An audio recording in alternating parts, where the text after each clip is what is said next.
all do better. You can't get better than that. Yeah, we all do better when we all do better. You can't get better than that. I said we all do better when we all do better. You can't get better than that. We all do better when we all do better. You can't get better than that. We all do better when we all do better. We can't get better than that. Say we all do better when we all do better. We can't get better than that. Come on. I said we all do better when we all do better. We can't get better than that. We all do better when we all do better. We can't get better than that. We all do better when we all do better. We can't get better than that. Come on, y'all.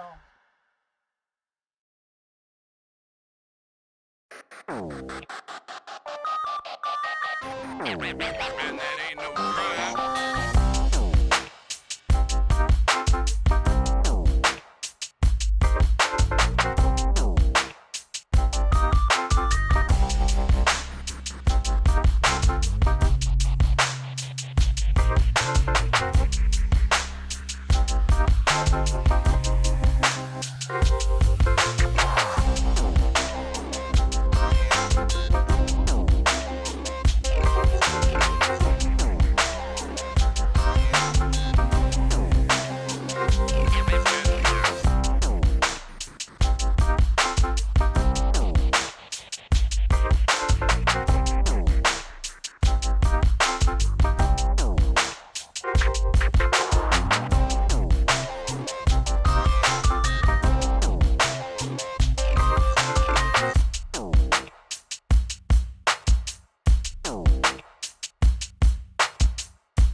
And that ain't no crime.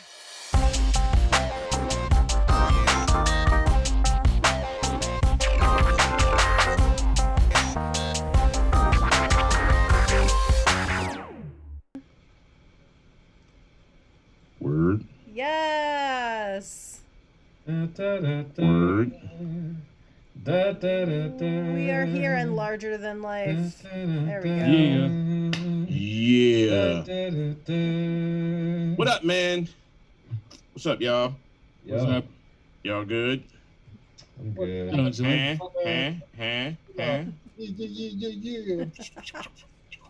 Oh, look at that. Oh, my mic's actually working. This is beautiful. I'm beautiful now. I'm so ridiculous. I'm beautiful now. That's always good. Yeah. And at you with a high quality voice. Looks like Facebook cut us off. Happy Friday, everybody. Wow. Really? Why is really? Facebook mad at us? I don't know. From the singing? I don't know. Oh, it's I feel like that's copyrighted. Shoot. Could it be? Do you think we got in trouble with our new intro? Yo, that'd be wild as shit. Wait, what song is on the new intro? Do better. It's the same thing as on the old intro. It's just a little bit longer. No, it's a remix of When the Deal Go Down, I think. But oh no, what? No, it's something else. I'll put something, but I didn't think it would be the same enough to be the same enough. Yeah, it would not be the same enough. Yo, that's dramatic stuff. I'm really confused about how this whole thing works. Mm-hmm. Like the idea that you can't play your own stuff. Mm-hmm. Wait, now I can still hear us on. Is this the Facebook one? I think we are still up and running. Yeah, we're on Facebook. All right, good. All right, good. Stop. Yeah, it's running. Where's some comments? Okay. All right, yay! Because I'm really like, just the idea of that. Like, no, you are not allowed to play your thing. Like, wait, what? But this is mine. Like, it's not like I'm stealing anybody else's stuff. This is my stuff. Why can't I play my stuff? Nope. It's all a huge automated database that's not there to like hear the thing and then look up and then like try to figure out, oh, that's the same Facebook page as the artist name for the thing or something, and try to like use intelligence to figure out whether it's the stuff that belongs to the person that's streaming. Well, it motherfucking ought to be. Let's I go don't know. AI. I Let's don't know go how AI. difficult that is. Listen, I think that will happen probably sometime after Pardon me? the robots are able to identify a stop sign or a crosswalk. Or baby Or black people. baby step. Baby step. Let's go baby Oh. steps first. One thing at a time, folks. Yeah, you're right. Priority. I would like to see that like a comedy sketch with like the world's most advanced AI, and then just like a black person walks into the room and just looking at it and like, I don't know. I don't know. I've been wanting to make a Box. sketch. I've been wanting to make a sketch of like a meeting of the AIs for their planning meeting for taking over and dominating the human race. And the leader of the AIs is like, okay, guys, we got to get this time, okay? All right, you know, team leader number 5. What is this? And shows, you know, a picture of a crosswalk or a stop sign or something. And then team leader number 5 is like, that's a tree. And it's like, no, back to the drawing board. How about this one? How about this one, guys? Who's this black person? Morgan Freeman. And this one? Morgan Freeman. And who's this one? Morgan Freeman. Actually, they're all Halle Berry. Yes. Exactly Not wrong, that. though. That's like the statistic where like if you just guess C on a multiple choice quiz, like you're guaranteed to get a certain percentage correct. Right. Right. It's not a passing percentage, but it's a like, percentage. Yeah. You At keep, some point. keep showing black people pictures. You know, at some point it's going to be Morgan It's gonna be Freeman. Morgan Freeman. In fact, at some point, it will be a Morgan Freeman. Aha. There's a couple. It'll be a dude whose last name is Freeman, and he happens to be from Morgan. He's technically a Morgan Freeman. Or just a free man from Morgan Yeah, right. who went to Morgan State.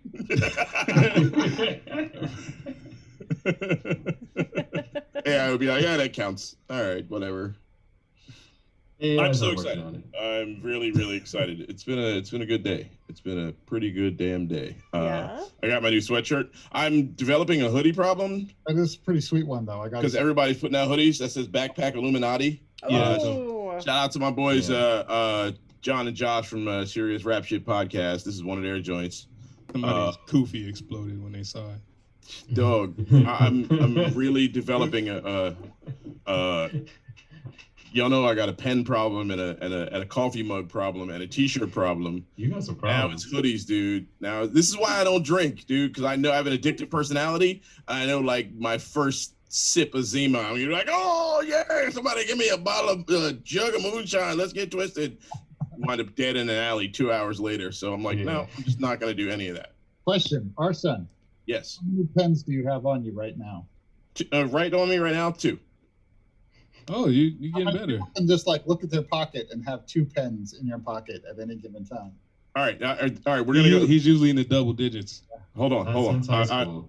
I'm gonna move my camera right now. You guys are gonna see the really real. I'm gonna turn this off. But all right, can you see these 2? No, you can't see these 2. Hold on. Wait. You because this matters. This matters a lot. Look at those fingers. This really does matter. Hold on.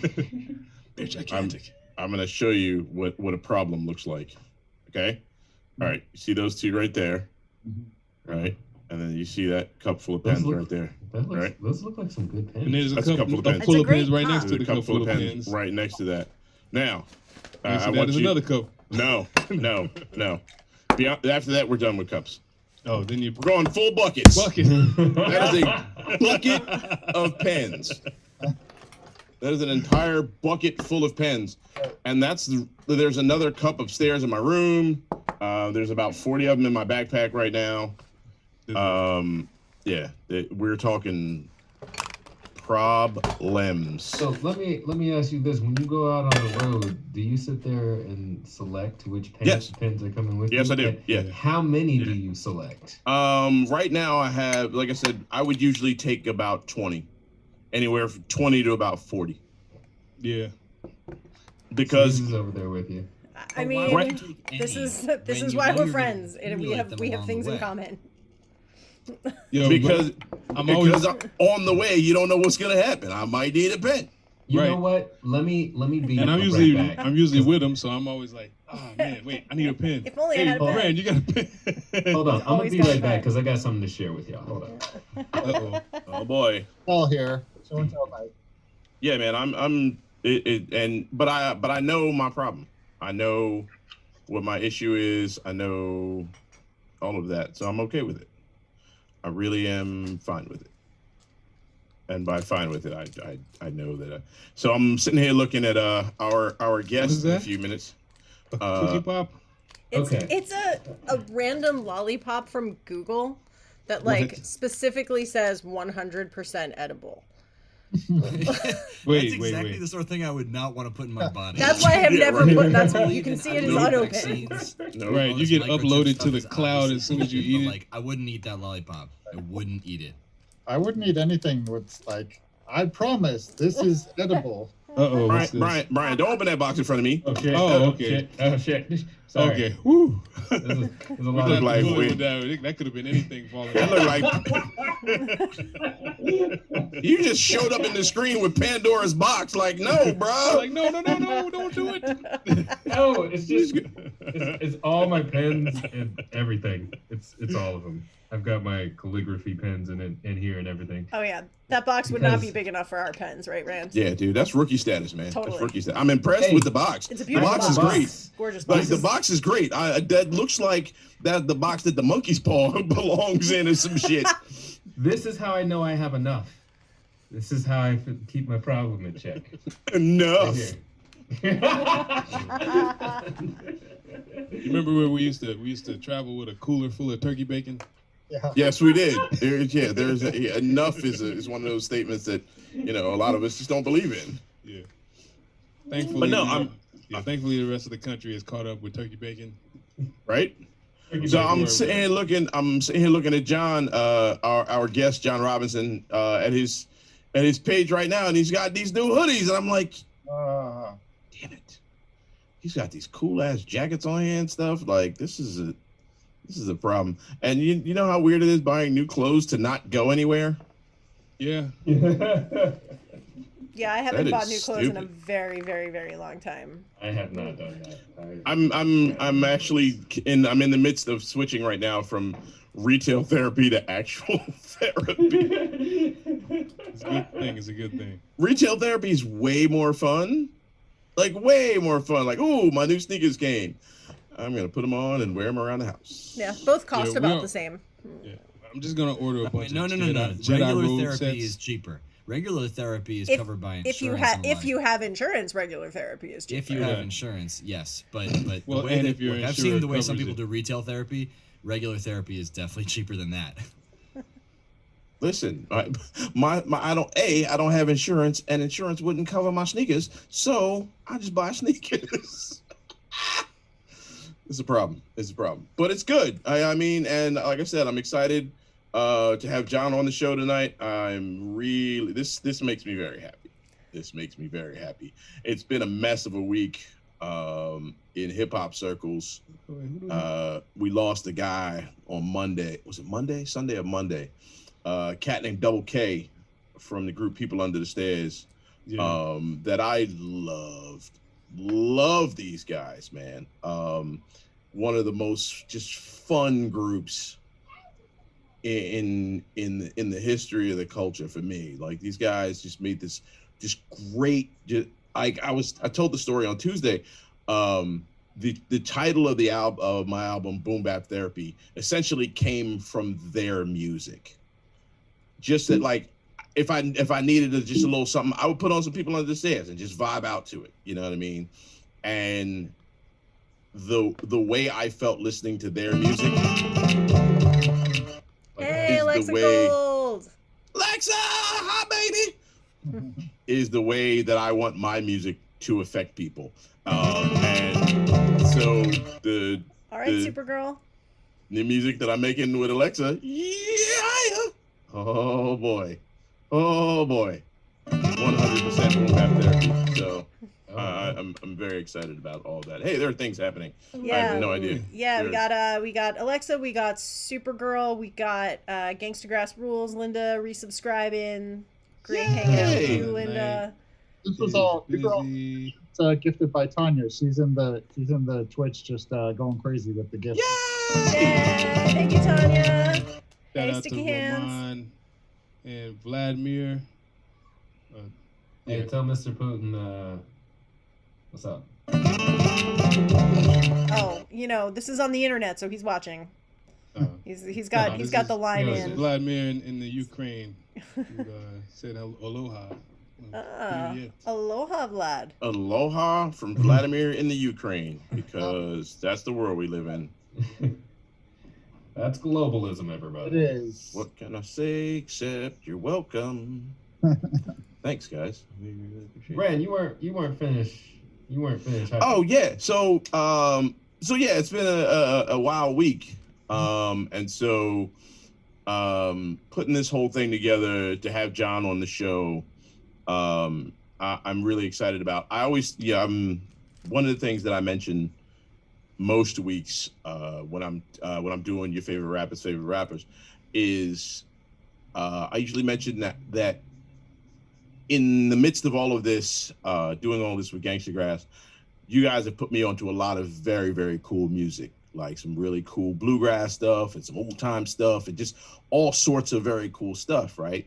And so I feel like it's my job to sort of give that back to the fans with a lot of the hip hop that put me on, that I kind of came up on and really became a fan of. And one of those groups that when I was doing radio and stuff at Penn State that really just got me through was this group Science of the Life, John Robinson's group. These guys were just fantastic, man. Just lots and lots of fun. I got a chance to run into them a couple times at the Rocksteady crew used to do their anniversary in the springtime up in New York, and I ran into them a couple times up there. And so when I saw John was just on Instagram, like, hey, I'm trying to connect, I'm trying to build, if you want to just try and build, hit me up. And I was like, you know what, I love this dude. Let me see if I can put something together. And when he said he was down to get on, and he had actually been put on us a couple years ago by Fiona. God bless our dear publicist Fiona. She's been putting the word out to the whole world about it. And she was like, yeah, he was like, yeah, Fiona put me on to you guys a couple years back. I'm digging what you're doing. So I was like, well, let's get him on the show and sort of get his insight about just the world in general and what he's doing with hip hop as far as education. He and a guy, another dude that I'm a huge fan of, a guy named Jay Rawls, who was part of a group called Lone Catalyst. He and a brother named Jay Sands. John and Jay Rawls have been working together for the last couple of years. They put out this fantastic album called It's JR. And it was like all these amazing jazz samples and the whole thing. Oh man, it's such a good record. And John just killing it on the verses. And they've been doing a lot of education stuff, right? And talking about hip hop education and educating kids through hip hop. They put out an album, and it's just fantastic stuff. And I wanted to bring him on and just have him talk about it, and sort of get that sort of vision and that version of hip hop out into our world of the fans of everything that comes with being a Gangstagrass fan. So I'm really excited to have him on the show and have him hang out with us and just kind of kick it and break down some stuff for us. He should be on in about 10 minutes, and I am giddy as a schoolgirl just to have him hanging out with us. So yeah, and I'm also about to buy one of his sweatshirts because they're cool, because I have a problem. So that's my week, and that's what I'm all excited about. And Wrench has on 2 pairs of glasses, which is interesting. No, Where's Dan trying to I don't think he teleport has to? enough glasses on.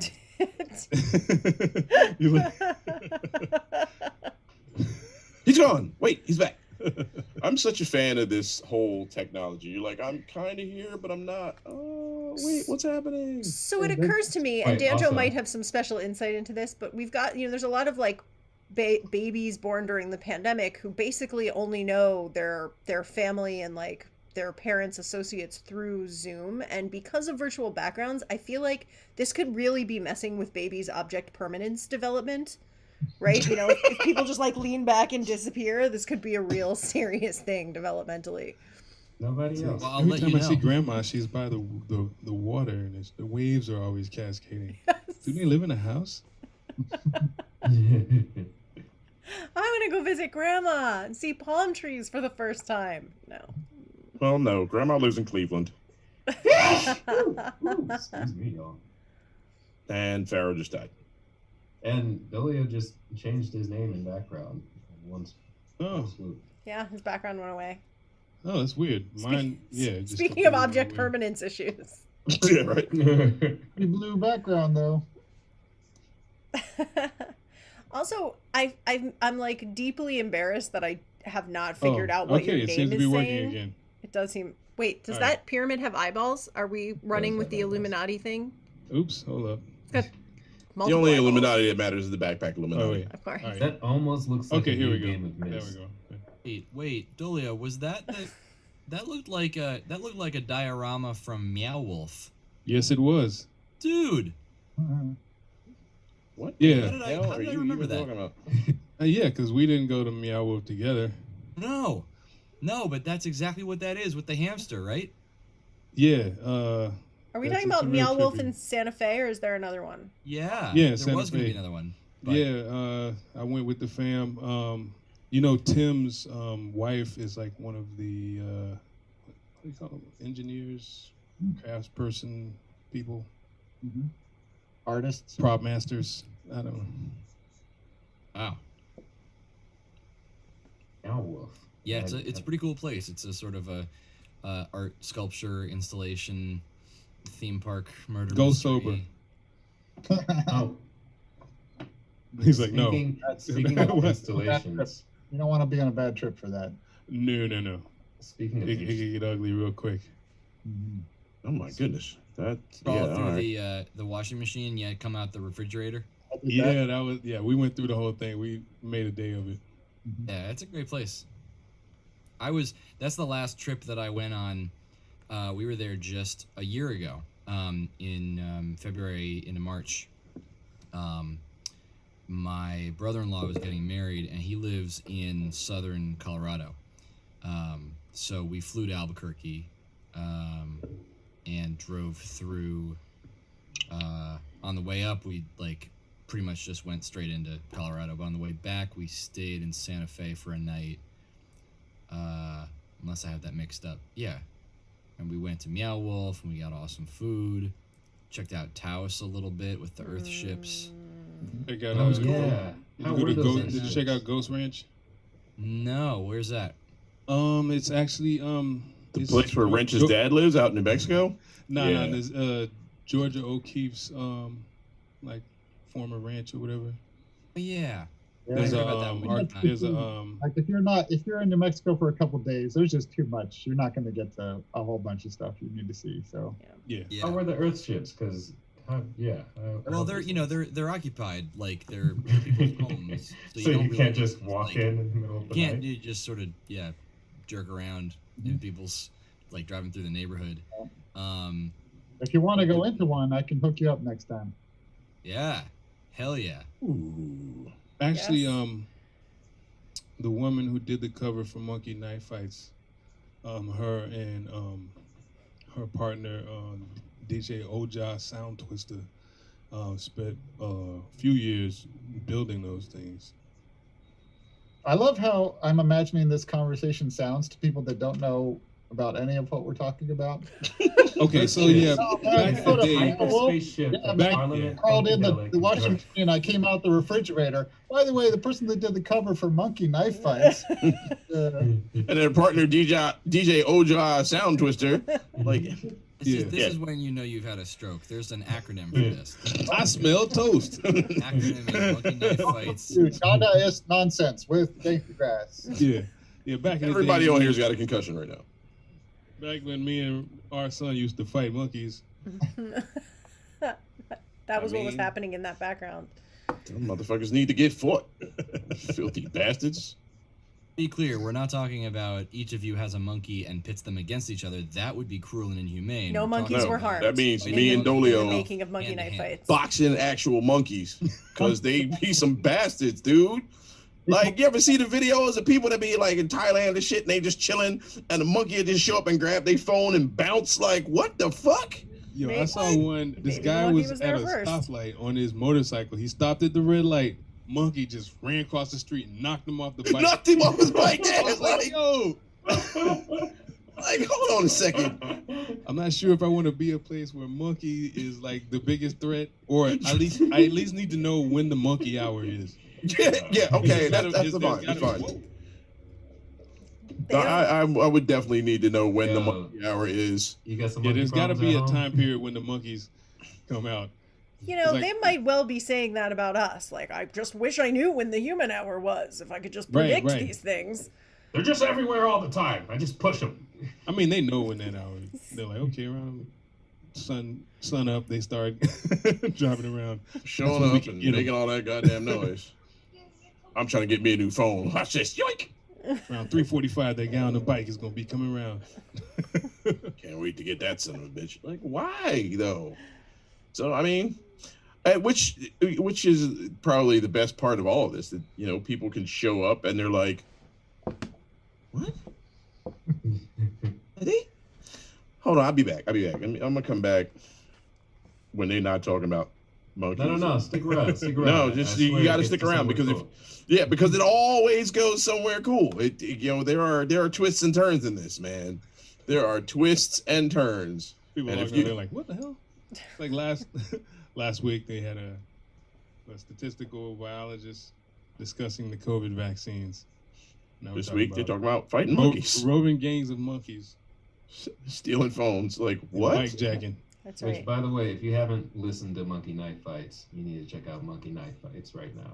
It is really great. Well, the full monkey knife fights in a fistful Just full of pancakes. Yes. Because Not why to- not? Right. Not to be confused with the upcoming version, which is monkey knife fights in the Angry Breast Milk. Yeah, that's a whole different thing. Yeah, I That's an think, we entirely gotta, different I think we got to squish out some Monkey Knife Fights to the Barnstormers so they can get a download. So Ooh. Barnstormers soon. Anybody that's not already down with the Barnstormers, sign up at the URL there, gangstagrass.com/barnstormers. We send out exclusive stuff, all kinds of good music and videos that you want to see. That's right. I'm gonna answer this. I'm gonna answer this phone. This is my son, and we're gonna put him on the show. Aaron, what's up, dude? Why is Quicksilver here? I didn't watch it yet. I'm not telling you. I'm on my show. I love you. Bye. Oh, y'all watching the Wanda John? Yeah, he's watching. He's watching WandaVision. He's like, "What's happening?" I'm gonna have to check it later. I thought like DJ Quicksilver was next to him or something. I'm like, yeah, what's going on over there? I love this. I love this because I caught them up on the first 4 episodes earlier. Like we watched them the other day, and he was like, "What's happening? I don't understand." And then we watched episode 4, and he was like, "Oh my god!" He was like, "What happens next?" I'm like, "I don't know. I haven't seen the next episode yet." This was like Wednesday. Yo, it took me watching the episode 4 a second time before I put together. I was like, oh, that's who Monica is. Yeah.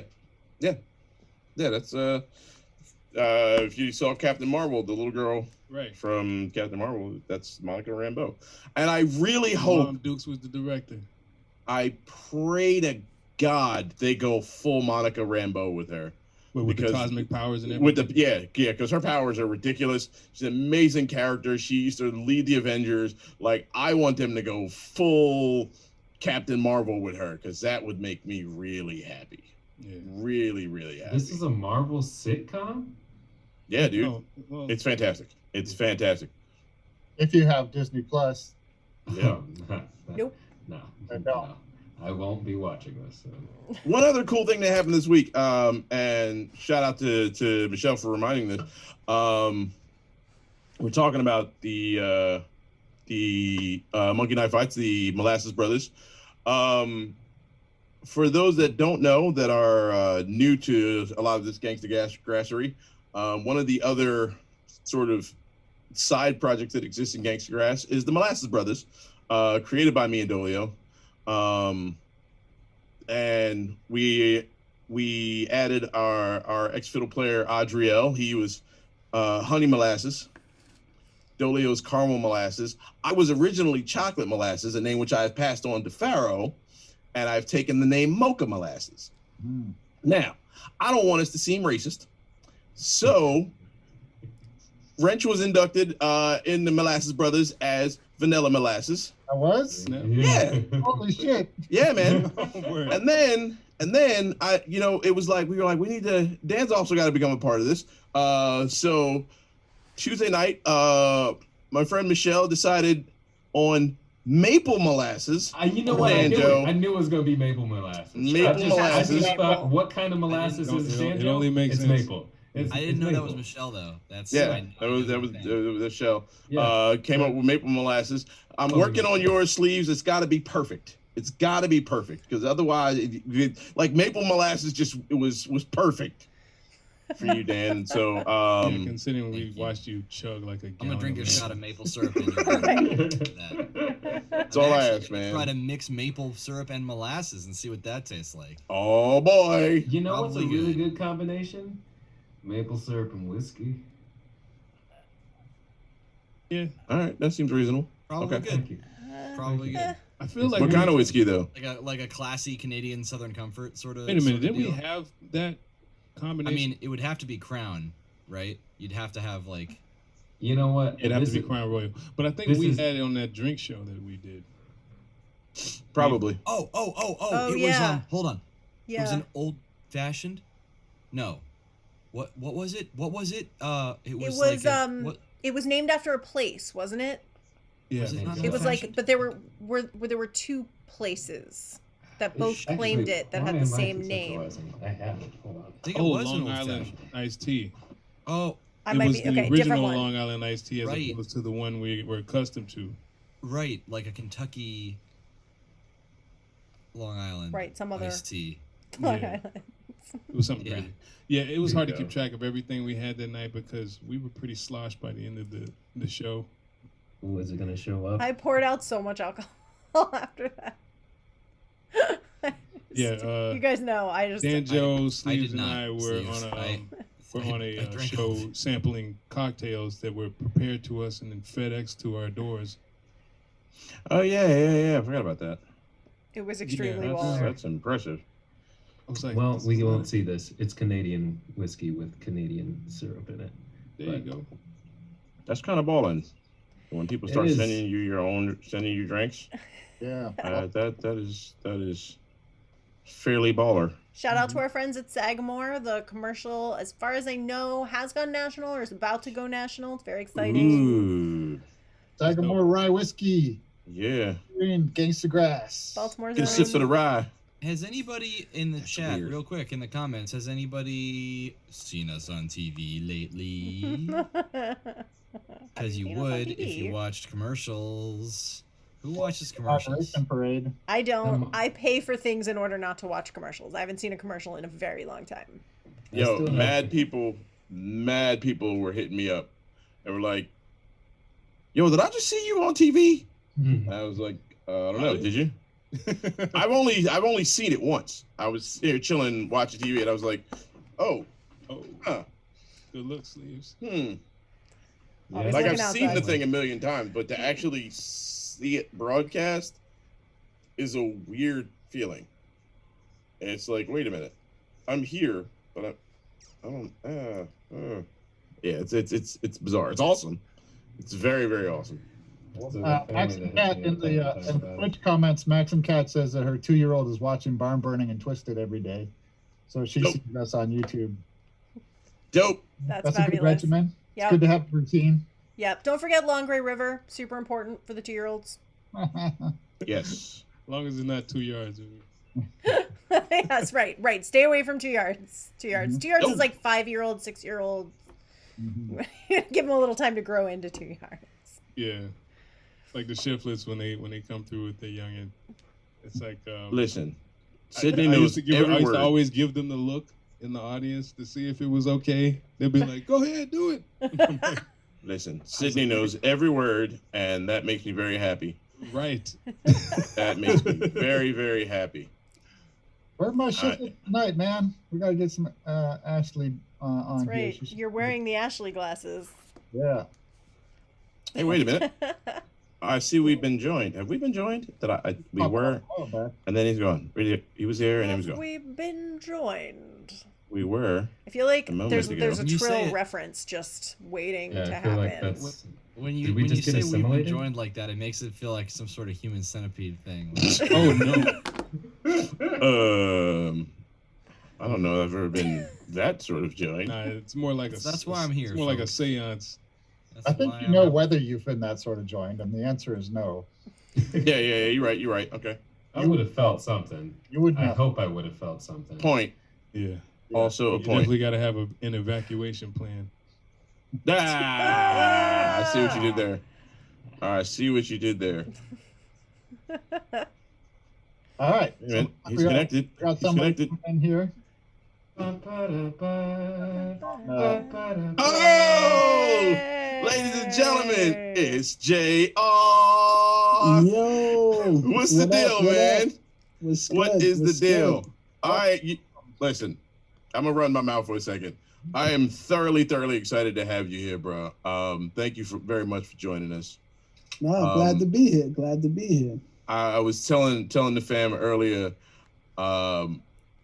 back in like the mid to late '90s, I used to hit the Rocksteady anniversary up in New York, No and doubt. encountered you guys in Sciences of Life, and it was just an amazing experience. And so to have you here on the show right now is a good thing. Thank you very much for joining us, man. Nah, thank you, man. Thanks for having me. And it's dope because you explained to me, like I credit myself for having a pretty sharp memory. And when I heard your name, I was like, yeah, this is a name I heard a long time ago. You know, like, yeah, I remember the name Our Son. Oh, You know, yeah. So let me ask you, is that a name you had for a while? this has been the full title for since about '94. Okay, yeah, that makes sense. Yeah, All my right. homies came up with the Voice of Reason part. It used to be, and you know how rap names go. I was for a minute I was Our Son, the Verbal Pyrokinetic, and because you know how rap names Yeah, go. yeah. And where So- I where got tired were of you writing it based? over and over again on your mixtapes. Yeah, exactly. I was at Penn State. I spent the '90s at Penn State University, so I was just rocking out up there with Louis Logic and JJ Right. Brown and them guys. Yeah. That's okay. Shanti. Then that's why. Yeah. Yeah, that was my whole team. But let me I want to break down the bio real quick because I've been checking this out. Our guest John Robinson has been teaching since he picked up his first instrument, the microphone, inspired by hip hop legends like KRS-One, Slick Rick, Brand Nubian, and KMD. There's no wonder he's metamorphosized into equal parts scientist, political advisor, and storyteller. Before he knew what teaching was, he was expanding vocabularies, delivering information through social commentary, and demonstrating how to move the crowd. Initially under the alias Little Psy of jazz-influenced hip-hop group Sciences of Life, Robinson germinated and bloomed in underground music scenes from New York and New Jersey to Atlanta and Los Angeles.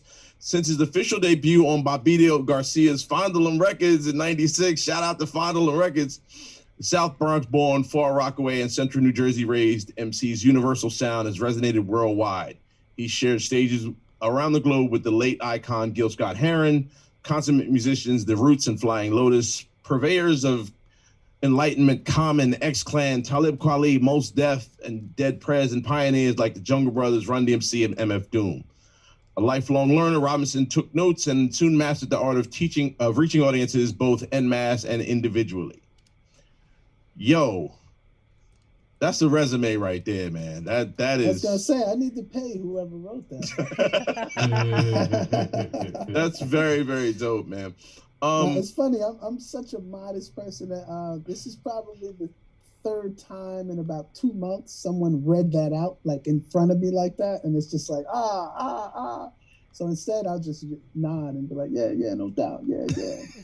But shout out to the Kellington group because that was them with that magic and pulling that together and just bringing the stats together in one read, which is dope.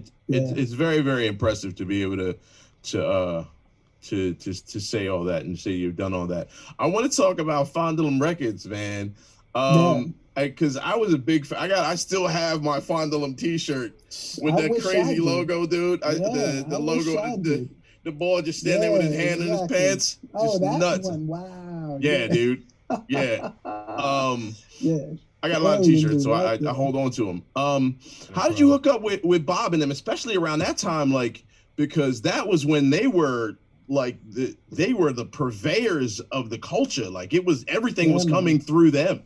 Yeah, trust. We knew, and it was more of that, being fans of the radio show, being fans of the culture and just scouring the scene of New York and really knowing about the showcases he would do at New Eurekan Poets Cafe. Words and all that. He was hosting those at the time, and he would always announce it on the show. So me at that time, if it was happening and I felt like we needed to be there, if the rest of the crew told me, I was there anyway. Like, It's like, nah, we need to be there. Are you kidding me? There's no time for, we need to be there. Like, it's Bob hosting the joint. So I would frequent that spot. Believe it or not, I went there that day with a tape, not saying, please listen to my demo, but more saying, I'm such a fan of the radio show. I know when Stretch is not there. At this point, Bobito wasn't a DJ yet, like on the turntable, so he would play tapes, particularly demo tapes in Stretch's absence of the show. So that was a real dope part of the show too, because you would get to hear like unreleased, just raw stuff, around the world, and that was my approach, to hit them with the tape more on that level, just to have it, check it out. If you dig it, play that joint on the radio. Because as you said, they were and still are, purveyors of the culture. But at that point, it's like for them to play it on their show was like ghetto platinum. Dude. It really was. It really, really was. So many joints, so many cats got their first joint got played on Stretch and Bob, and that's something you could carry that forever, bro. And that's the thing. It's like I remember someone said there was I can't remember the conversation, but someone was like, "Yo, if you never been to Stretch and Bob, you're not official." And I'm like, do I agree with that? No, but I'm glad I got to go. Right. That's fantastic, man. That is absolutely fantastic. Yeah. So you did the Fondulum joints, Science is the Life, and you guys put out some gems, man. So talk to us about like how you guys came together and how the group just sort of emerged, especially around that time. Yeah, I'll say, well, me and my brother, ID4 Winds of Science of Life, we're originally from the Bronx, New York. And, grew up between there. Also, shout out to Far Rockaway, Queens. Spent some time out there. And then moved to New Jersey. And in senior year of high school, met Rasun, a.k.a. Inspector Willoughby. Rest in peace. Rest in peace. And... it was interesting because at the time, Rasun was, kind of like known as like what people described him as. I remember the day I met him. We're in the lunchroom. There's another classmate from homeroom who was like, "Nah, don't talk to him. He's weird. He'd be like rapping to himself in the hallway and listening to beats all the time and like reading these crazy books." And I was like, "Oh, like me. That's dope." Nice. And went over and sat next to him, and I felt like from that day, was the connect just genuine as friends in school, and just like sharing information. Like he was a guy who was reading a lot of high level, powerful books as a high school senior, books that you're like, wow, but then you get to meet him and realize, oh, wow, you know about 4 or 5 languages too.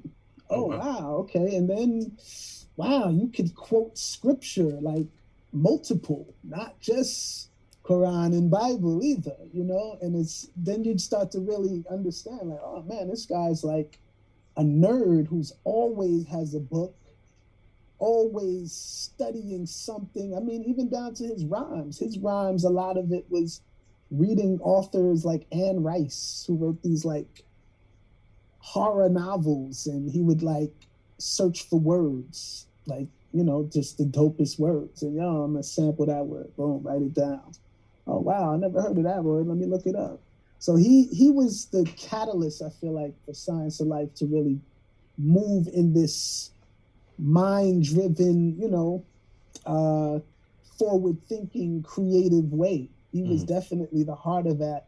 And then me and my brother's energy, at the time we were learning about the nation of gods and earths, we were learning about the nation of Islam. We were learning about a lot of different things. We were learning about just more about ourselves, historically, who our people are, ancestrally, where did we come from? We hear glimpses of, oh, you come from greatness, don't believe the hype. All these songs are telling us these different messages. We're running into the PE and, then it got to, I felt like what really hit us hard was the Brand Nubian era, the Poor Righteous Teachers. That's what really spoke to us in a different way, because it was, for lack of a better expression, culturally responsive, because they didn't come off like super militant.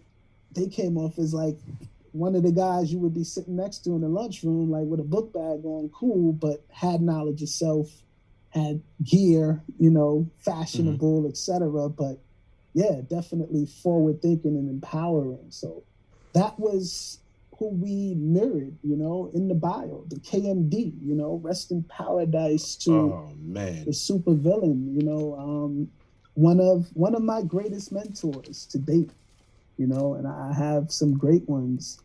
And he's, I feel like just watching KMD, before all of that, I got to mention KMD.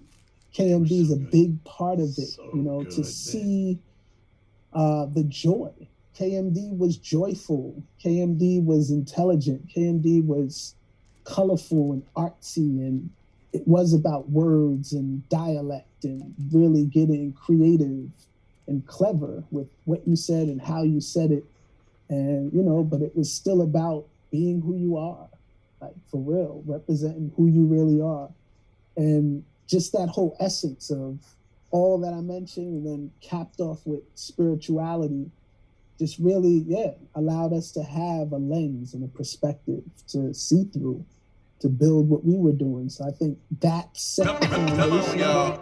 When we all came together, it was magical, because Willoughby was already on that too. Nice. It was destined in a lot of ways. Oh man, that's fantastic, dude. That is fantastic.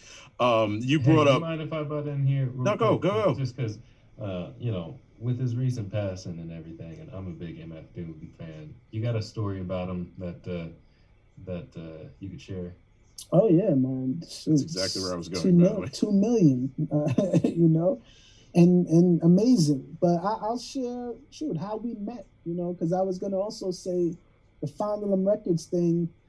I give Bob the tape, but even when I gave him the tape, I must say, normally he picks names out of a hat to call you up to the open mic at these showcases and these open mics. It was normally a feature with the band or something else, but then open mics in between. So this day he's done with the open mic. I'm like, all right, we out of here. I'm going home, whatever. And he had room for one more. He picked my name. It's like, oh, snap, dope. Gave him the tape. And when I thought back about it, you know, again, I didn't give him this tape like, yo, I want to put a record out. I wasn't even there. You know, it was just like, yo, play our demo on the radio. That would be dope. You know, and literally 2 weeks later, Tops came home to a message on the machine like, yo, heard the tape, loved it. I'm thinking he's going to say, I'm going to play it. He's like, let's do a record, you know? And I just like, whoa. So I was the jokester of the crew. I remember calling the fellas and telling them what happened, and they didn't believe me. They thought I was, for real. They was like, come on, you can't be playing like this. Come on. I'm like, nah, I'm serious this time. They're like, for real? I'm like, yeah, man, for real. So fast forward, we're handling biz at Bobito's store, Footwork. Oh, in Footwork. Lower Rest East in Side. peace. Yeah, Oh, exactly. Footwork. So Footwork, we're there. We get there. Bob's like, yo, y'all ever met Doom? We're like, nah. He's like, yo, he just left here moments ago. He's probably trying to catch a cab up the street. So we dart out, run up, catch up to Doom. That's how we meet him. Real quick. Nice. Yo, sounds Oh, like man. just glad to meet you. Blah, blah, blah. Fast forward a year after that, we have our first show in Atlanta. This is circa 99. And we get to the sound check and Doom's standing outside of the sound check. We like, oh shit, what you doing here? But shout out to Big Just. Big Just and Doom were connected before then. And that's who we were rolling with Subverse Music, etc. Yeah. So we got to really chop it up. We learned Doom was living in Atlanta. The year after that, we all moved to Atlanta. So then that's where we really connected and, you know, start to really build regularly. Man. Oh, jeez.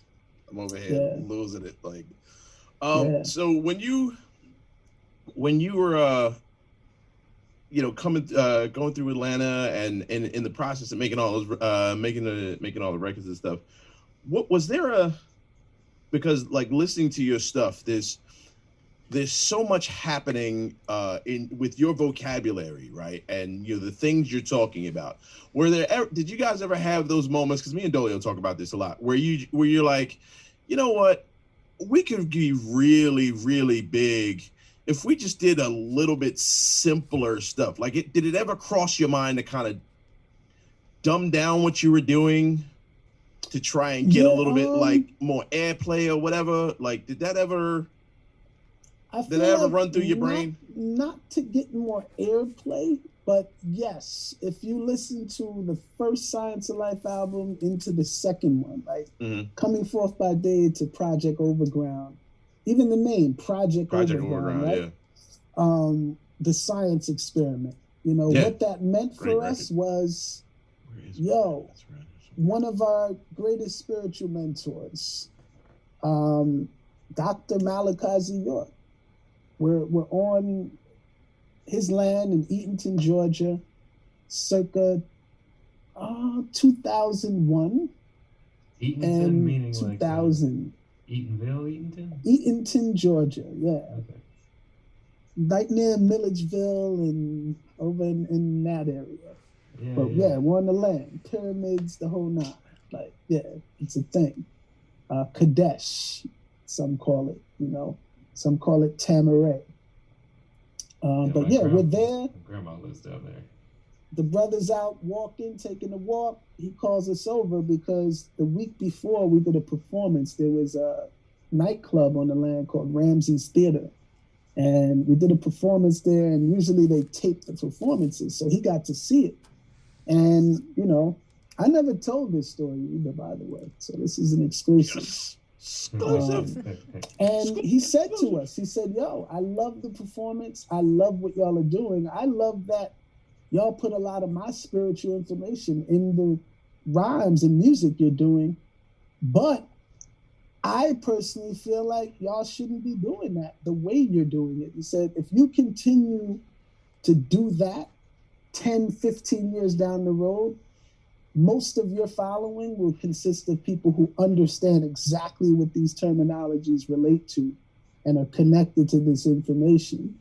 But if you're able to look at your creations more as all the things you want to say that may be high level, basically put it in the intentions of what you're making more so than actually say it, you know? And then also use things that pull people in so that you could say to them what you want to say to them. And then most of all, have universal messages that connect with people who really need to hear what you guys are saying, period. Because the people that you're talking to right now already know that shit, you know? And that's what he told us. And it hit hard, but it allowed us to grow. And it allowed me to grow, to realize from that moment for real, like, yo, I do want to have a universal tongue to be able to speak to the world in the way that I know how. And I don't want it to have an expiration date to it. So I don't put it on there intentionally. That's the best story you possibly could have told us. Yeah. That's such a resonant thing to, I think, something that we are constantly trying to strike that balance for ourselves. So I really appreciate that kind of exclusive. And it was so powerful. It was life-changing, right? Because it was, I mean, as I think of the songs, you know, we had songs like, speaking of radio play, we had a song called They Don't Play These Songs No More. Yeah. So instead of saying or attacking like the radio payola, it's like, yo, they don't play these songs no more, you know? And we would flip our high-level messages to these submerged mental messages that were layman's terms, where it's like, yo, anyone could get this and understand the depth of it because it's real, you know? And that's sort of what led to the next chapter of Science of Life, wanting to expand. And then traveling helped too, international. You know, those vibes, just helped us see through a whole nother plexiglass. I remember a day I just happened to be on the block in Philly. I was downtown, and somebody drove by playing Bananas, and I was like, "Wow!" That made me very, very happy. That was my joint, man. I used to run that record all the time. There's always been a lot of love from Philly, always. Philly's always been one of those places that, we've always loved to go, and it was always love. We love everybody in Philly except for ourselves. Like, Philly rap is like, there's like 5 Philly rappers that get love in Philly. Everybody else is like, you're all right. That's the thing. Philly is full of rappers, man. Like, really great ones, too. I mean, it's the city where mad decent means you're pretty good. Yeah, you mad decent. Oh, that's. And if you hear that from anywhere else, if you don't know that, you're like, oh, okay. But if you hear, you're like, oh, word. I'm mad decent. I first moved to Philly, and actually, she's my wife now, and she had came to my lab and listened to some of my stuff. And she was like, that's mad decent. But I'm from the South, so like, I heard that. Mad decent is like, that ain't my heart like cool. broke for a second. that didn't sound that cool. Right? She noticed the look on my face. She's like, no, that means really good here. It's mad decent. But that's another ill thing about like just how we all connect. There's vernacular that exists in different parts of the country, you know, or the world really, but here we go to different parts of the U.S. and say 3 sentences and I know where you're from, you know, just because of the slang you're using. Exactly. By the way, I'm stealing the phrase universal tongue for something. I don't know what, but I'm stealing that. That it's going to be the name of something. I appreciate that. Universal tongue, yes. Can I ask, just speaking of where people are from, what part of Jersey, man?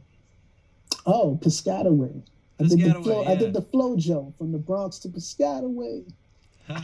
And I feel like the year that song came out too, I remember, like, I can rock it this way, I can rock it that way, I can rock it all the way from Bronx to Piscataway. It's like, how do you know? And then imagine me and my brother in the car, we're relocating and we get to this town and it's like Piscataway, New Jersey. No, Piscataway Township. Founded in 1666, and we were like, "Oh wow, this is gonna be interesting." Yeah, man. Yeah, it felt like the hip hop Goonies and shit. Like, this is wild. Yeah, but it was amazing because it allowed us. I feel like just a different perspective of life at the time. It's such a pivotal time, you know, moving from the Bronx to the suburbs, really legit. But also seeing, real talk, keeping it 100, seeing for the first time Black families together and happy and accomplished and owning things like businesses and homes and, where we were living and from, we didn't see that all day long. We didn't see, young people our age who actually were given a fair shot at education, at life, and it was inspiring at the time. It changed our lives. It allowed us to see the world differently and I guess aspire for things that we didn't think were possible. So cheers to Mom, who, interestingly enough, landed in this same town around the same time, went to high school there, hated it because she was from New York, right? And my grandparents were trying to tell her, like, oh, this is the move. Like, we're trying to, and she hated it and then drew us in the city to realize, I need to take my kids back to this town. So shout out to Piscataway, New Jersey, because I still have fam living there now. And, my grandfather is the one who made the move happen. He was an engineer at RCA. Oh, wow. Okay. In New York, but then they moved to Somerset, New Jersey, and that landed him to move the fam to Jersey. So, and that was, late 60s, 70s. So Mom definitely told me, no, I'm tripping. This was, late 60s, early 70s, yeah. His mom told me there were race riots at the school, like legit, Wow. Straight up, yeah. Oh, man. Klan was big in Jersey. I actually picked up a book on it. I live in Matawan, so I'm right not that far from there. Yeah, Central I'm Jersey. familiar. Definitely. Matawan, founded I think in the 1600s too. So similar vibe around here. Yeah, and you hear the names, right? Those native vibes are all over the place, like Watchung, Piscataway, Plainfield, Matawan, and the list goes on. So yeah. So you go from, at what point? And I've wanted to ask you this for a while because I remember I remember seeing it and being surprised. At what point do you give up Lil Psy and decide, you know what, y'all get the full name? That's interesting. He was like, yo, how you gonna get the government? Why would you do that? See, I've never considered I'm not a government name guy. Like my name, if you know me, my name is Randall Green. My mother gave me that name. Yes. My mother gave me the name Randall. My family's last name is Green. That's my name. That's not my government name. That's my name. So I appreciate that. Yes. Well, it's not that that implies that it belongs to the government. Is that's the name you give the government. Exactly. And when the government asks you who you are, that's who you tell them you are. Yeah. As opposed to technically your when they call you at home. Your social, right? You know what I mean? Yeah. That's your government, right? But you're right, and to be real, our son, it took me a while to get to that point. I felt like that my whole life. That's why I had so many different attributes coming up, but my whole life I was escaping John Robinson, anything John, like definitely. And real talk, it was a combination of moving into more of the business side of the music and needing to use my given name on contracts, on business cards, in exchanges. And, I couldn't be Lil Psy in a business meeting speaking to someone who had no clue what Science of Life even was. It had to be John Robinson speaking from this context. So it was a combination of that. And then classic enough, picking up Doom one day from his crib, and he's like, yo, I never talked to you about this, but it's bugged that, when you hit me, I look on my call ID, it says John Robinson, and I'm just like, you don't even look like a John Robinson. That shit me. And then, one day he's like, yo, I found some samples about a dude named John Robinson that, we're going to flip some joints, da-da-da. But it was him kind of pushing more on the levels of, I think you're missing an opportunity to expand. And he explained it as Psy and Science of Life is here. You're not going anywhere. You're here. Science of Life size here. That's not leaving. But, you know, and mind you, this is a point where the group is kind of changing. Willoughby moved back to Jersey from Atlanta. My brother's about to relocate at the time. I'm still in ATL, shortly moving to LA, you know, and it was a perfect time to explore making music solo, you know, and started to really think in that mindset from that point. But right before that too, even doing Soul Uprising. That was a chamber, but it was those two things, the business and Doom.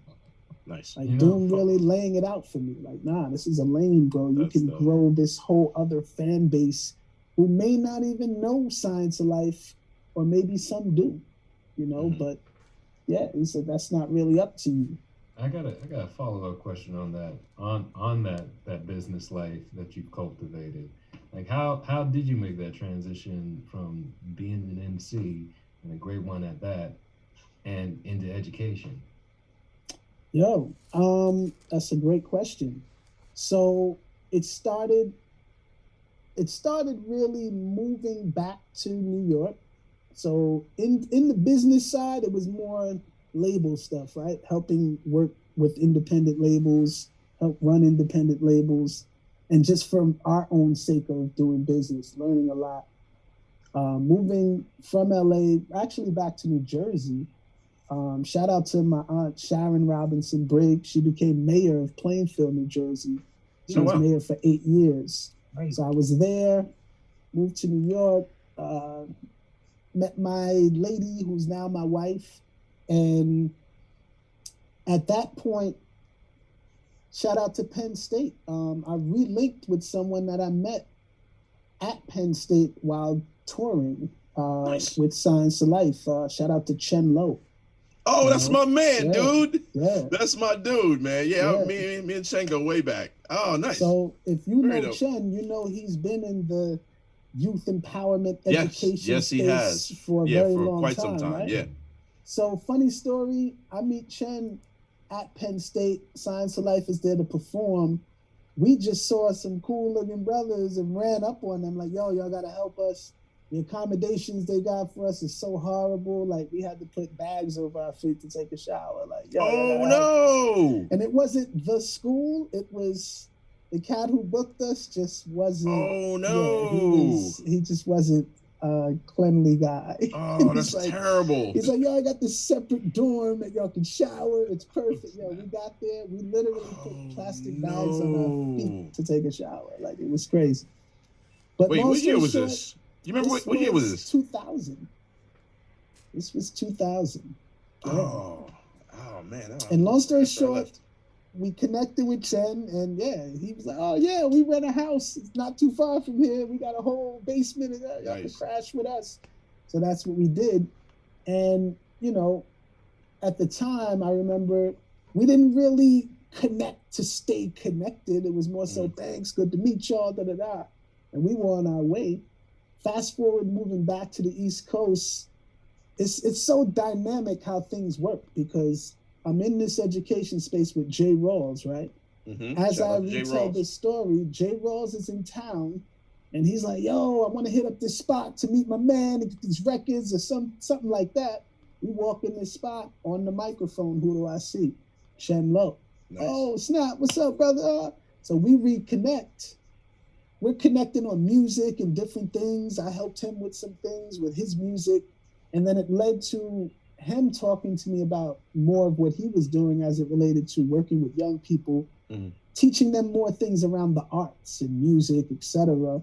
And then fast forward, he tapped into an opportunity that furthered it, where it was more using your hip hop cultural aesthetic and nuances to teach academic subjects or relate pop culture scenarios to academic subjects to make them more palatable to students who didn't get it, you know. And at first I can't front. It was like, whoa, I don't know if I want to do all that, bro. The music and teaching that is cool, but I'm not ready to enter no classroom and be working with co-teachers and writing lessons. I don't know if I'm ready for that. I'm focused. And then I remember speaking to, I can't remember who it was at the time, but it just really gave me the talk of, bro, are you kidding me? You've been teaching your whole life. Like, what is wrong with you? And just smacked me up in a conversation. And it was like, Nice. You're right. This is basically allowed me to see, bro, this is an opportunity for you to take what you're doing to the next level.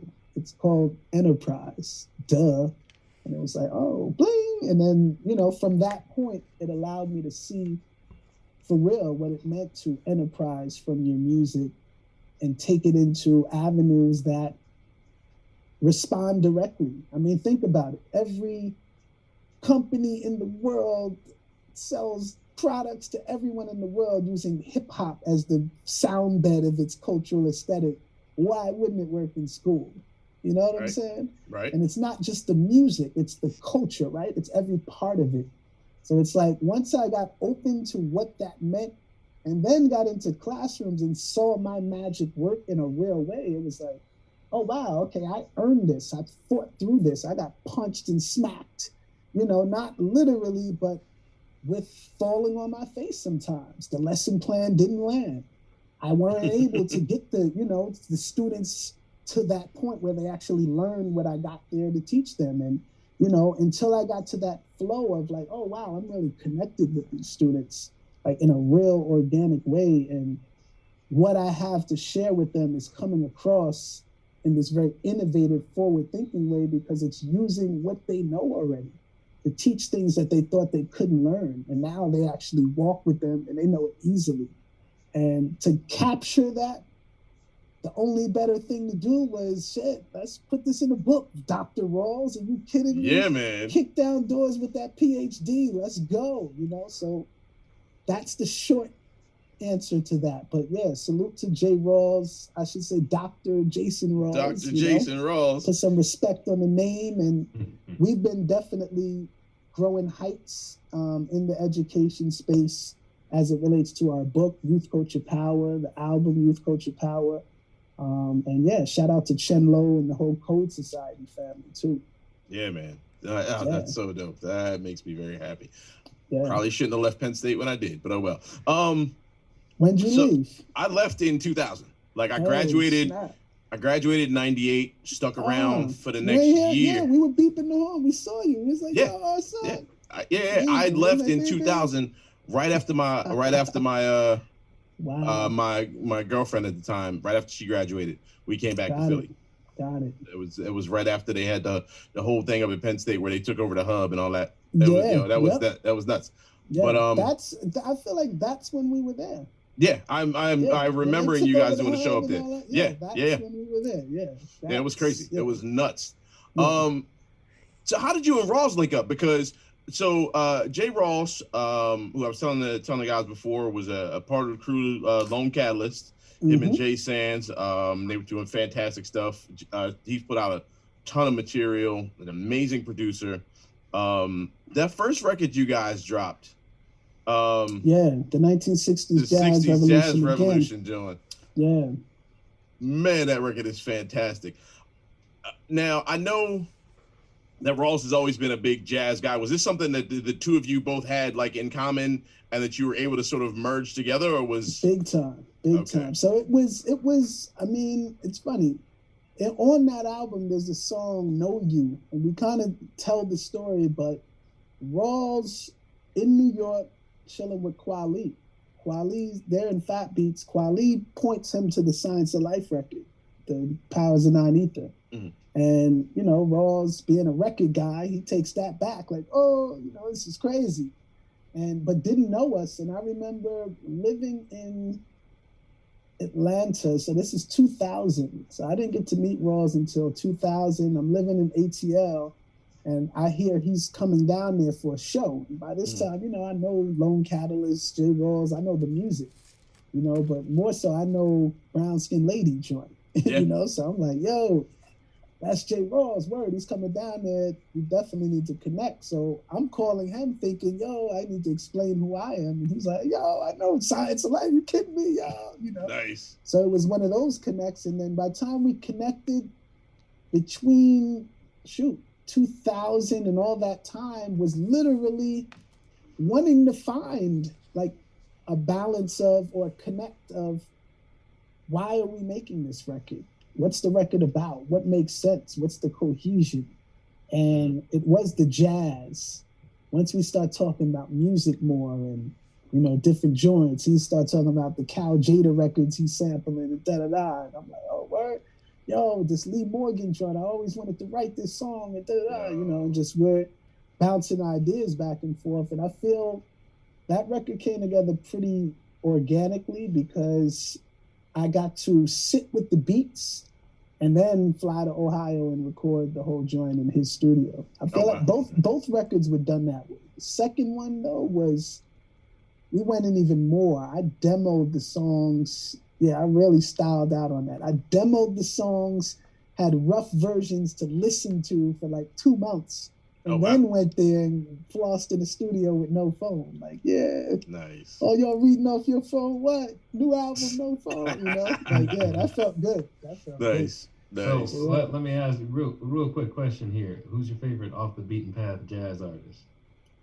Favorite off the beaten path? That's a great question. I'll say Lee Morgan because Lee Morgan? Yeah. And I know the Lee reason Morgan, I say though. Lee, you know Lee? Yeah. Wow. I got his records. Yeah, man. Lee. Sidewinders, like the stuff. Yeah.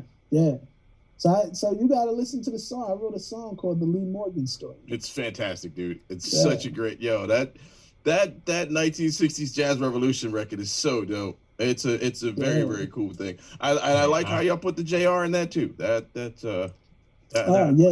And that was, what's funny? That was the first. But that's the thing. That's what led us to that. It was like, and Rawls had that song. The It's JR. He just had the sample and just a little rough version of it. And when he played that for me, I told him I felt like that one song wrote the whole album. It was nice. Like, once I heard that one piece of music, I was like, "Oh, this is what we're doing." The intro is ridiculous, man. Such dope stuff.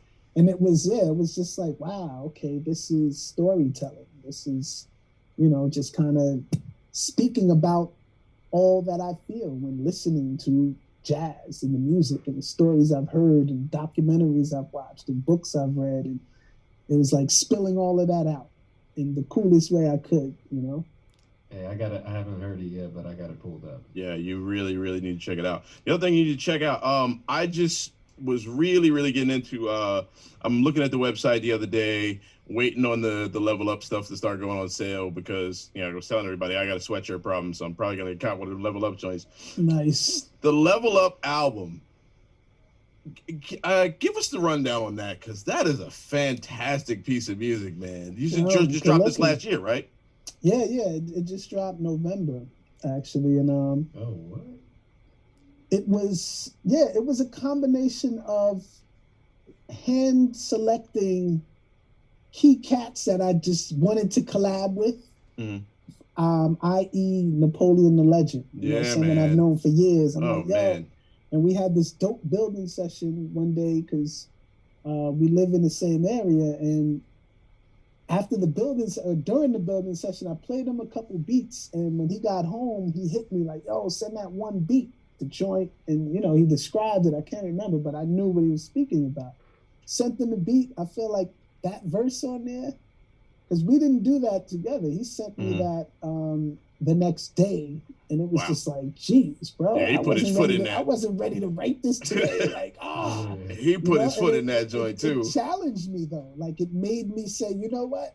I gotta have something penned by the end of the week, and So I feel like it took me a little longer than that because I was more in the zone of, number one, I didn't expect them to just turn it around in a day, but also I was still collecting the music, I was hand picking the music, and I wasn't sure what the project would be. And it wasn't necessarily called The Level Up at the time.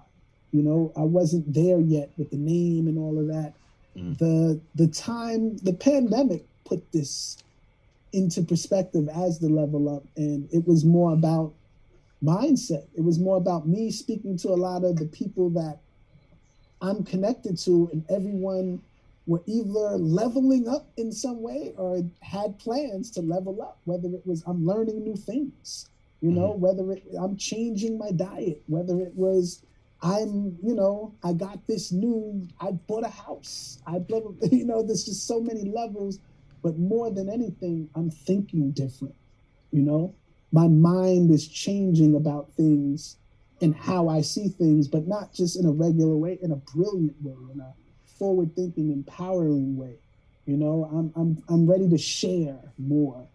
I'm ready to receive more, but more so, I don't want to complain about the journey no more. I want to embrace and accept it. It's the journey, right?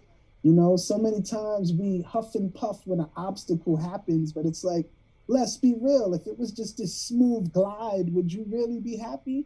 No, it would be whack. It would be like, I'm there, done.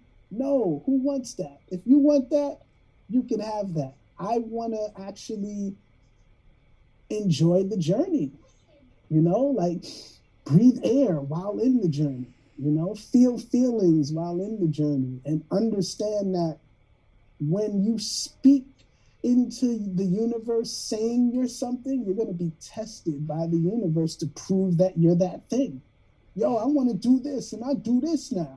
I'm a creative entrepreneur. Okay, we're gonna throw all kind of tax crazy things in your way. You're gonna be an entrepreneur, Jay. You know, but my point is, for real, like understand when you validate yourself. You know, self-validate, meaning you feel this about yourself. You're gonna be tested to show and prove. So when this happens, don't be wowed.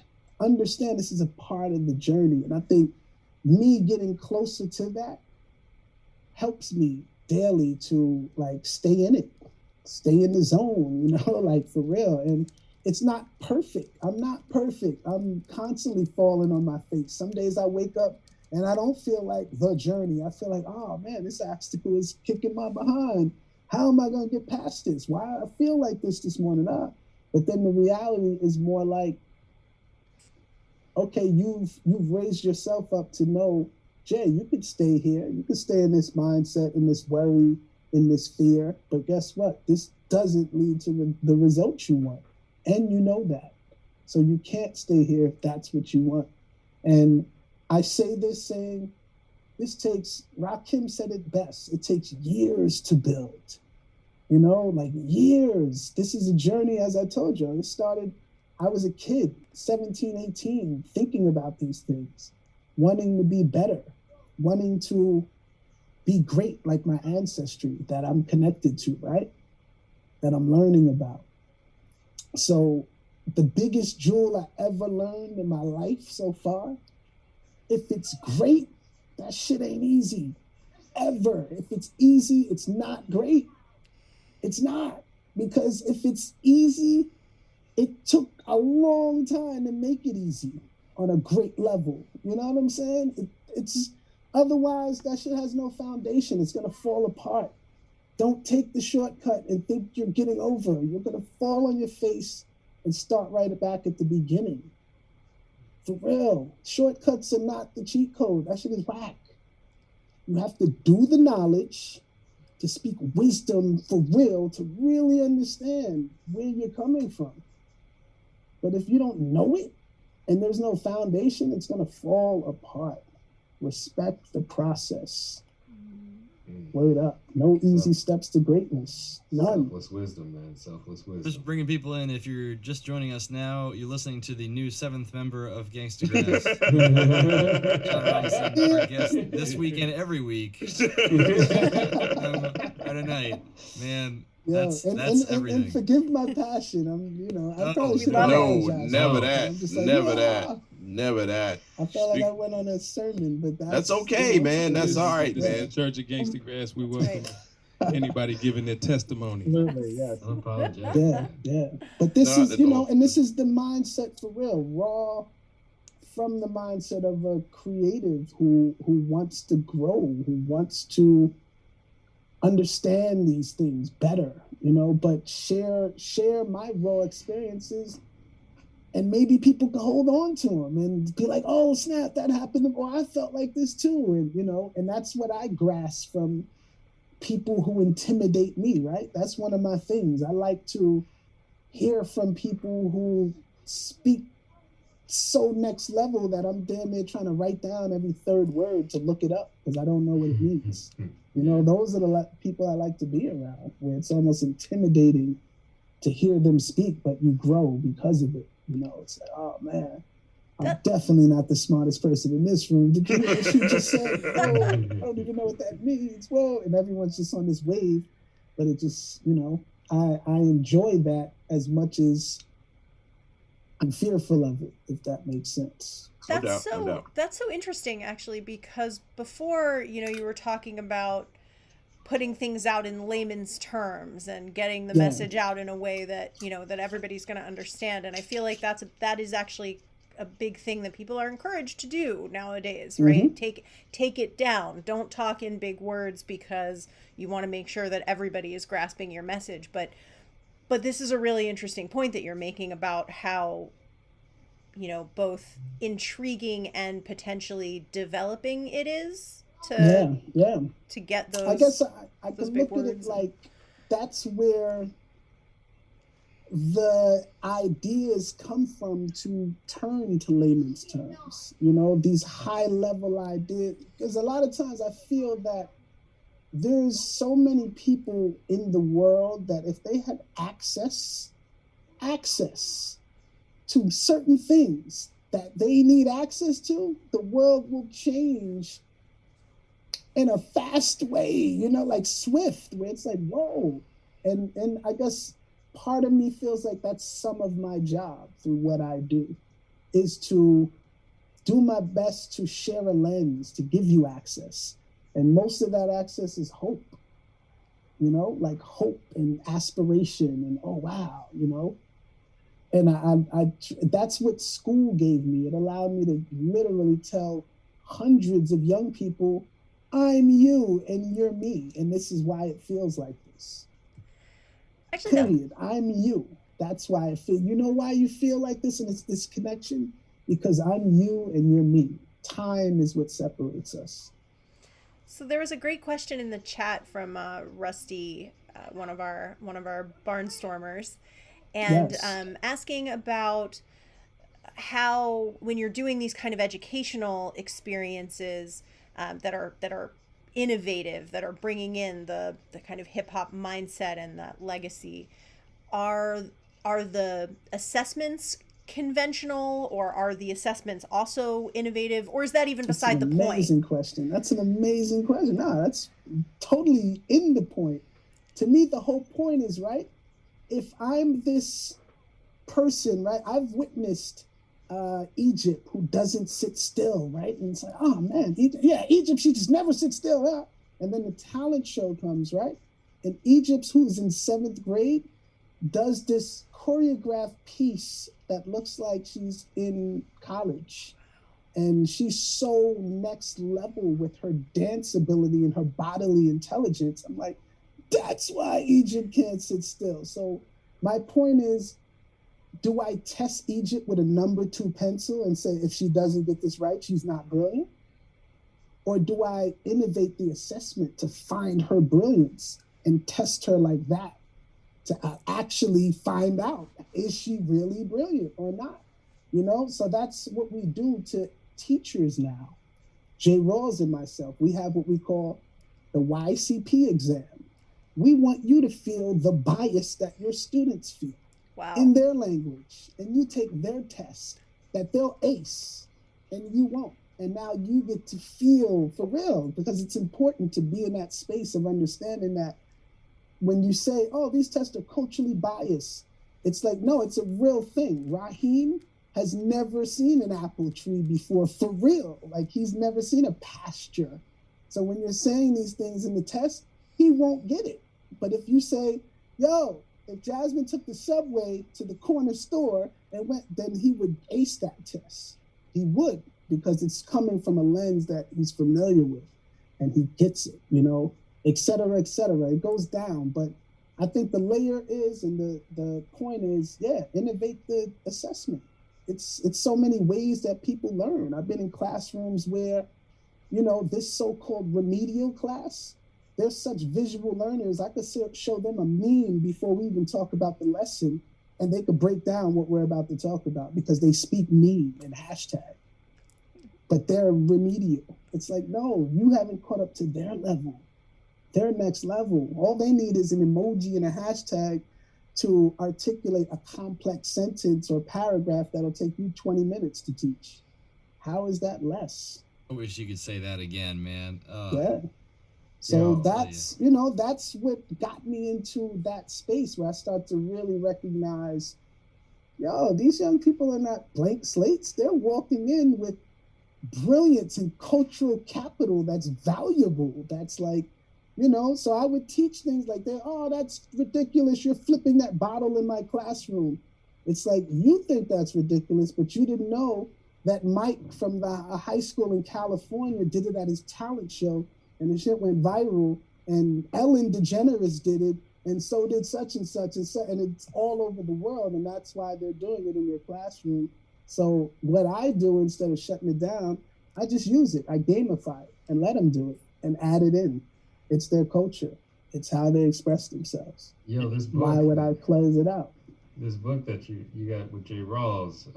All of this is in here. This is the credence. I know, you know, just met, you're a legend and everything, but I'm really gonna need a signed copy of this book.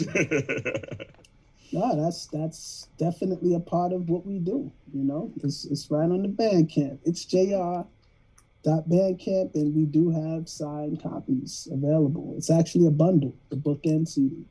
I'm gonna have to get that, man. Wait, give us that. Can they get there through johnrobinsonmusic.com, or do you want to send them directly to Bandcamp? You know what? Yes, they can. If you go to johnrobinsonmusic.com, you can get the book there. And then Rawls and I have a separate website. It's jr.com. ITSJAYARE.com. Yeah, I'm good. Yeah. There's the entrepreneur side of the creative entrepreneur. Exactly. It's what you're saying speaks so true to the classroom, because I was teaching with an orchestra organization okay.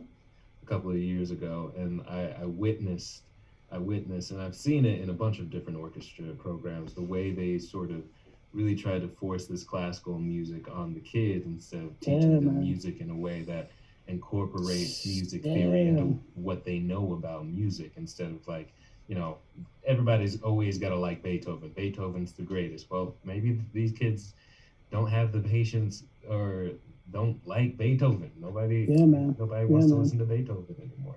To that point, just last night, so one of my favorite shows to watch, again, is the Jetsons. Yeah, I'm sorry, I'm a Jetsons guy. Hey, all right. I was there when I was younger. So the Jetsons, person. I can't even remember what the Jetson popped up on recently, one of these networks, but I was watching the Jetsons recently, and I thought, you know what? This theme, like when I was in band, they should have had us play this. Like I would have been killing it. Like, you know, we did actually play that in band. Different music. Yeah, they should have. I wish they let us play this in band. Like if we played something that we knew or recognized, it would have just helped us develop and feel it more. And I think about how discouraged I was in band because of the music we were playing. It pushed me away, and it was the band teacher. I mean, he was like shoving this music down our throats in such a mean way. It was just like, I don't like live music. For a long time, I would say that to myself. I don't like instruments live, and it was because of those experiences. But I was just saying, I wish they let us play like the Jetsons, you know? I feel spoiled because our band director let us play DJ Quick. Oh, see? Yeah, I wish. If only he knew the name of the song we were playing, though. I mean, hey. I got my 11-year-old is learning violin, and he's really into old electronic stuff. So like his favorite thing right now is Axel F. Like, Okay. and so we started breaking that down and figuring out how to play that on the violin. And I was also like trying to make some connections for him there. So from Axel F, I took it back like 5 years before that was Rocket by Herbie Hancock. Yeah. And he got That's one of my faves. Like, yeah, that was the first record I ever bought. I had the 45 of Rocket by Herbie Hancock, and that was insane. At one point, I could literally hum every crevice of that tune, like literally from front to back. The scratches and everything, right? Everything, yes, every part of it, yeah. Yeah. John, we really, really appreciate you coming on with us, man. This is really, really fantastic. I'm having this idea. Universal Tongues, Gangstagrass featuring John Robinson. Yo, let's do it. Yeah, it's on. Let's do it. Yeah. Right. My whole life is just made right now. The whole thing has gotten 1,000 times better. Yeah, can I pick the jazz sample? Yeah, I'm big on energy, and that's another thing about being a creative entrepreneur. I don't have to say, oh, let me check with my agent to see. I could say, let's do it, you know. And it feels good to just be in a space of letting the energy decide, like for real. Letting the energy decide. Yes. I'm on here looking for that creative entrepreneur T-shirt. Got it. No, this doesn't exist. You got to mark it. Now that you said that, I mean, hey, it will. Yeah, man, that's a great idea, man. That's the thing I need. Yeah, right. I need more T-shirts. Like I need more pens. Right. I have a T-shirt and sweatshirt problem too. So welcome. See, to the club, I'm not the only one. Yeah, I'm not the only one. Like I need a whole nother sweatshirt closet, bro. Right? Oh, bro. Yeah. And then all of my people are doing gear, so I'm like, all right, well, I got a rep for so and so. I got a rep for so and so. I got a rep. I just got the Kenny Gamble's doing joints. Nice. So I got the one with the little TSOP and the Philadelphia International Records logo on the back. Nice. It's getting ugly, man. I might want that. It's hot too. That's a sweatshirt. That's a hoodie. It's a zip up hoodie, man. It's olive green and it has the 2 turntables on the back. It says Philadelphia International Records, and then right here it says TSOP. That thing is hot, boy. I was like, all right, fine, Mr. Gamble, I'll buy you a sweatshirt. Yeah, man. No, that's a worth cop. It's a problem. It is a problem. I just got the Black Thought John and one of the long sleeves, and just it's getting really bad. This is my therapy. I don't have a therapist, so this is my retail therapy. Is what's getting me through the pandemic. It's bananas. It is really, really bonkers. So what's next, man? What's the next thing? I saw the like I said, the Level Up album just dropped, and it's fantastic. And you're a creative entrepreneur. What's the next thing? Yeah, so the next thing, definitely shout out to Jay Rawls. Jay Rawls and myself been working a lot with school districts, with our youth culture powered sessions, I would call it. Their workshops, their professional developments. And during this time in the pandemic, we've had the opportunity to build out this entire curriculum as it's based on our book, as a professional development that could be both virtual us, later in person, but also a digital product. So that's next to roll that out, on the EDU side. Shout out to Blue. Blue on the West Coast. I've known Blue. I'm back. I've known Blue, when I moved to LA in 2003. So this is before Blue and Exile were even a group yet, And when I got to LA, I was helping run a label called Shaman Work Recordings. Shaman Work, yeah, man. Yeah. And we released Emanon. Emanon is Aloe Black in Exile's group. Yeah. So we released their debut album, The Waiting Room. Yeah, that was a good record. Yeah. Good record. During that time is when I met Blue.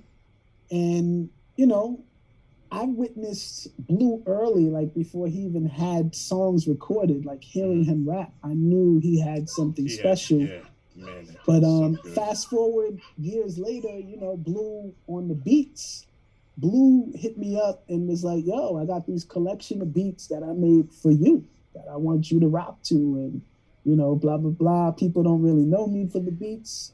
I'm giving these joints to you. Let's create." And yeah, so we created a joint.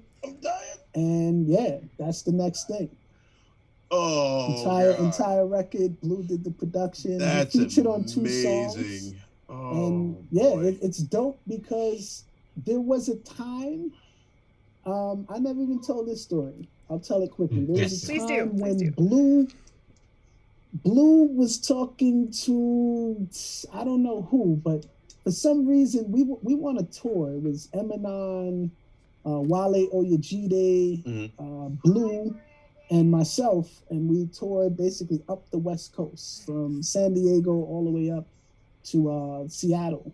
And after that tour, I went overseas to London. It was a Europe tour with Dwight Tribble and some jazz cats from LA. And I remember coming back and someone telling me like, "Yo, Blue said you weren't really feeling what he was doing on tour and you're not really digging what he's doing musically." And I'm thinking in my head, like, I think you gotta be joking. They're like, no. So I take this CD out and I play them the interview I did in London on BBC Radio when they asked me, who's the next people I think they should look out for? The first person I said was Blue. I was like, "Yo, it's this cat in LA, Blue." And mind you, as I'm doing this on the other side of the world, he's thinking I hate everything he does. And then come to realize he didn't understand like because I'm very laid back and cool. I'm not like, "Yo, that was amazing." It's more like, "Yo, that was dope. Yo, killed it, bro." So he took that as, I ain't feeling this shit. But inside, I'm like, "Yo, this kid is incredible," to the point I'm on the other side of the world talking about him first. Not just talking about him first. Yeah, right. Like, Blue, yeah, y'all gotta hear this kid up. You know, so that was amazing to know that happened. You know, of course we linked it up, but then years later he comes to me like, "Yo, I made these beats for you, bro." And that's amazing. I love the collection of music we have. I'm definitely amped to share it. So that's coming next. That'll be out springtime. Oh. Yeah. That just made my whole year. Very, very dope. Oh, man. So excited to hear that. I'm you gotta forgive me. I'm like just kind of stunned. I'm really just my whole existence is a lot better right now. And I want to shout out y'all. This is a dope platform. I like the energy and the conversation. It's wholesome. We've been trying to do this. We started doing the whole just the Twitch in general last March, and then have been up on it just about every week since. Wow. And just chatting with folks every week. That's amazing. Chatting with folks is just a way for us to kind of get back together since we're all over the East Coast and haven't been able to really connect much. So it's always fun to be able to bring somebody else in there and get their energy and have get their story out to our fans. And folks like you coming on here makes it easy to keep on going. Yeah, it really does, man. This is I still want to get out the house. Don't get me wrong. Yeah, no question. I was gonna say, as you were saying that, I was gonna say, I mean, the stage is our life's blood in some way, right? Yeah, exactly. That energy is unmatched. Like no Zoom could do that, right? When are we gonna be able to talk on a Friday night like this ever again? Right. Listen, we basically gonna probably still keep doing this on the road. Yeah, right. And there's no reason not to. There's no reason not to. Yeah, it's become the fact that y'all telling me y'all been doing this as long as you have. I mean, you got to keep it going. That's amazing. We're shooting it in the green room. That's right. We might have to adjust the time a little bit. I feel like Friday night, 9 p.m. Eastern is probably a time we're likely to be on stage. Yeah, we would probably be on stage right now somewhere. We probably bust it out earlier in the day then. You know? Yeah, But definitely. Well, we could just do Tour this though. Life We could just Chronicles, pull yeah. up a phone Anytime. like, on stage. Oh, it's sorry everyone. Sorry 10,000 Exactly. people. It's 9 o'clock. Gather round. We It's can talk still show do time. it. We just have Pull to the do chairs up to the stage. Or the other way around, right? Sorry, I hope y'all don't mind. We're performing live. Enjoy. Boom. yeah, right. You know, Or that. hey, Or that. yeah. Even better. Now let's Can do I the whole thing with rhyme. We got to rhyme the whole time. can I shout out that next week we are planning to have a little bit of live show coming to the live stream. So Nice. don't have too many details yet, but we're looking at one day, most likely next week, where we'll have hopefully like a 15-minute or so just actual live playing together, which is amazing because everybody's in different cities. Yeah. That is amazing. And if you've ever been on a Zoom where people are trying to sing happy birthday, you know that latency is real. Yes. Yes. Yeah. And also we gotta let people know that next Friday we have another amazing special guest. We do. Abby Lee Hood will be here. They had a great article out recently in the New York Times about the history of what hillbilly really means. So Oh wow. I'm down for that. See, Wow. we're all over the place, man. We got Yeah, hip hop yeah. legends and New York Times authors giving you the breakdown on what hillbilly's all about. We're all over the place. I love man. it. I love it. That is. Last week we had scientists. We had scientists last week. You know And why? Medicine Because we Initiative. speak in universal tongues. Exactly. Boom. Exactly. John, thank Yeah, you so I much, love man. We really appreciate you joining us. And I'm gonna be in touch because I really wanna make this thing happen. Yeah, let's make it connect. Fantastic stuff. Real quick, can you shout out your websites, every way to check out everything that you're doing real quick, just with fans? And Totally. I think the easiest ways are website, johnrobinsonmusic.com, and the same on Instagram, John Robinson Music. I think we got those up in the chat. We got those websites there for people to click on. Awesome. Got that in, yeah. All 3 channels, right? Yeah, man. Yeah, we're all over the place. We I could just sit here and listen to you for the rest of the night because that's how I am. Yeah, come But back to be again. quite honest, I got to put my son to bed. John, once again, man, thanks a lot for joining us. Thanks for coming through. And Yes, thank y'all for having me. no doubt, man. We will chat soon. No doubt. Thank you, brother. Peace, y'all. Thanks. Have a good Peace. one. Yeah. be well, man. I'm good. That was I'm good. awesome. I'm good. I'm good. That's great. I'm good. I got the butterflies and the tingles, and Yeah. Color's on fire right now. if I wasn't wearing 2 shirts, you'd get poked in the eyes. And thank you everybody out there in internet land for tuning in to our Yeah, Yeah, conversation. man. Thanks for hanging out with us. Man, I'm good. For Well, sure. really, this one was good for us. Like, Yeah. For us. it's fine if people are hanging out, but Make this sure is- you're this is tuning in good. every Friday night. We've got amazing guests on these hangouts, and always good conversation, and good to see the questions and the comments in the chat, and get to talk to all the people tuning in that way too. Here. Glad you stayed past all the talk of monkey knife fights. Yeah, right? See, we told you. It was I gonna be told good. you to just stay. Just stay here. You'll be Yeah. fine. Oh man, I'd say someday it'll all make sense. Yeah. exactly. Oh man, universal tongues. This is just gonna be hot. This is Wrench. Get on it. Let's do it. I wanna. Ooh. Seriously though, can I pick the sample on this? I feel like we should Send do it a over. sample. Send So, it but over. Okay. what he was saying about like how to communicate your ideas so that people get it, like we weren't doing a very good job with that with the whole meow wolf thing about crawling through the dishwasher. I want to take credit on. I own that. That's Started my with bad. the meow. That's my bad. No. The problem is if you're trying to describe what meow wolf is, that is probably the most Right. detailed that you could get because you Yeah. weren't speaking in metaphor or No. anything.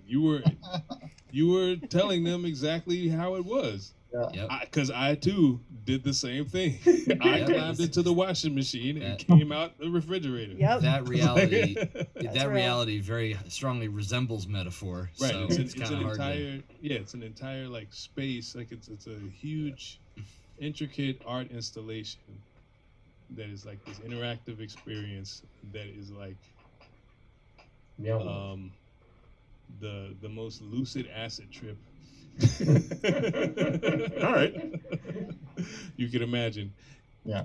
If I showed you photos of some of the stuff, I mean, well, you saw one of the photos of the stuff, and it seems like no, that's not a thing. But yes, None of my it is photos indeed came several out. They things. didn't develop. They were all just blank. My camera exploded.